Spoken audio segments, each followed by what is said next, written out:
কবি নজরুল ইসলামের একটা কথা ছিল কিংবা একটা লেখা এরকম ছিল, আমি জানি চিরজীবন আমাকে কাঁদতে হবে, কারণ আমি যে তোমাকে চেয়েছি।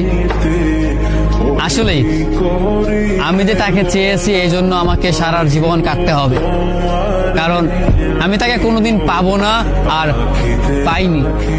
পাইনি বলেই আমার কান্না করতে হয়। তাকে আমি প্রচন্ড ভালোবাসি বলেই আমার কান্নাটা আসে, তাকে আমি আমার করে পাইনি বলেই আমার কষ্টটা হয়। কবি নজরুল ইসলামের লেখাটা খুব দারুণ ছিল। আসলেই তাকে পাইনি বলে আমাকে সারা জীবন কান্না করতে হবে।